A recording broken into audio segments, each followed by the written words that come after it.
Now, we talk about Tony McCoy, and obviously Sandown is going to be the end of what's been. It's very hard actually to find the words for the career and what he's achieved in his time. He's going to be crowned again champion jockey for the 20th time. He's been champion jockey from 1996, from the first year he turned professional. No other sports person has achieved quality like that. It's unbelievable that the win a championship 20 years in a row. I mean, the amount of dedication, to win a champion jockey's title over the jumps, you're looking probably at 175 winners. If you class into that, McCoy's rode over 209 of his 20 championships.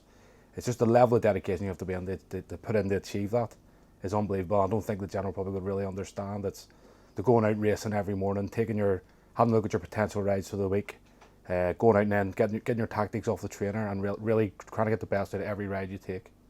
And of course, his stature, keeping the weight. It's okay. There's a lot of other smaller jockeys like that, but he's found it difficult in the past, isn't it, to turn around and to keep it. The dedication's incredible. Well, that's it. Well, just in the past week there with the Scottish National, his boss, JP McManus, paid a lot of money to get a horse called Gallant Oscar, which would have been favourite if it had ran, and McCoy wasn't able to take the 10 stone one. The amount of effort you need to put in to maintain a riding weight. I mean, he's rode winners at 9-12 in his jumps career, which is unbelievable for an adult. And as he says, he'll be looking forward to maybe a couple of burgers or two in his retirement. His wife Chanel, and I would say, I presume she speaks for all the family, that she said she would have traded all his winners just to get him home safe this week. And I'd say everybody in racing and everybody in sport would agree with those sentiments. Well, that's it. Everybody would love to see him come home safely.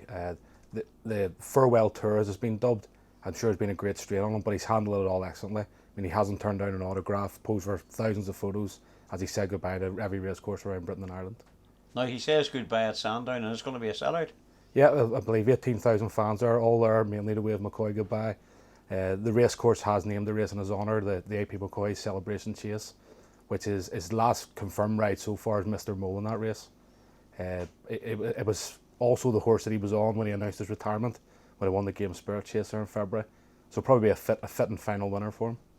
You saw about a fitting final winner. Can he do it? It would be like a dream, wouldn't it? Oh, definitely would be. I mean, although he could ride on through the day, but if that race, Mr. Mole's a 4-1 chance, it is a great chance to win the race, and it would just be a nice story if he could win his final race on the horse that he announced his retirement on. Would you expect a lot of punters who will just go into the shops on Saturday and go, well, Tony McCoy's and Mr. Mole, I want to be part of history. I want to back him. I want to put a few pounds to him, and I hope to God he wins. Oh yeah, definitely, and also for anybody who doesn't fancy McCoy horses, May McLean's here will be refunding any money on if you back a horse and finishes second in AP McCoy winner at Sandown on Saturday.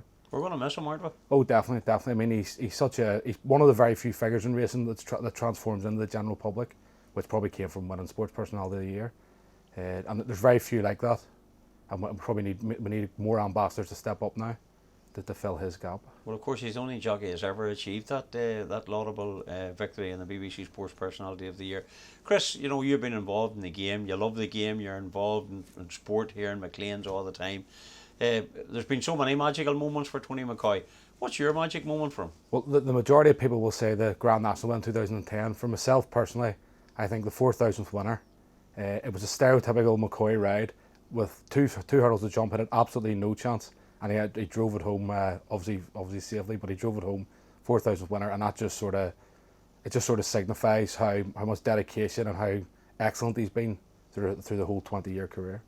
Interesting you say that. His wife Chanel was on BBC Radio 5 last week, and whenever she was asked for the high point, she said it was that because all the family was there, everybody was there, and to achieve that, she says, which is simply incredible. That's it. It's unbelievable. I mean, it was sort of they were waiting for it a couple of days, if I remember correctly, and they had everybody there. It was a winner for JP McManus, his boss. It was trained by John Joe O'Neill, so it's just a great story, great tie up to what is now a great career. Will people not involved in horse racing, will they only realise how good he was whenever he's not there anymore? Well, there'll be nobody who'll get that level of winners. I mean, no Richard Johnson will be probably happy to see him go because he's been constantly riding 160 winners a season and getting nowhere near a farewell note. Yeah, definitely.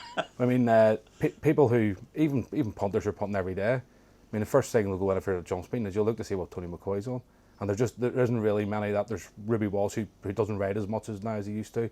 Barry Garrity's probably the next one, but Tony McCoy was dedicated. He was riding 7 days a week for probably 48 or 49 weeks a year, and there's nobody else that really will be able to fill that gap.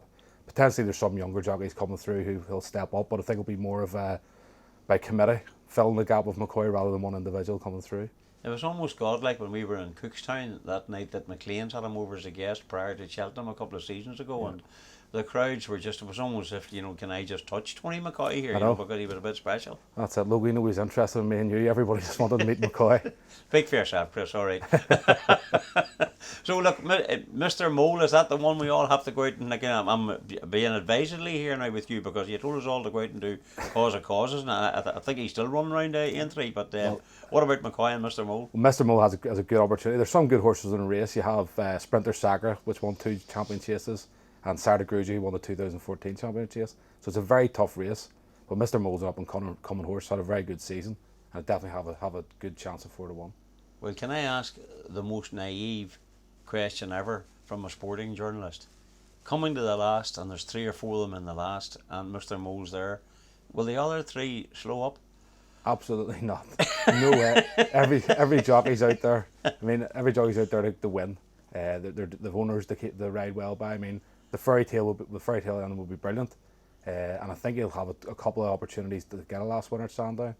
But if every jockey will be riding for their life in every race there on Saturday, you can believe that.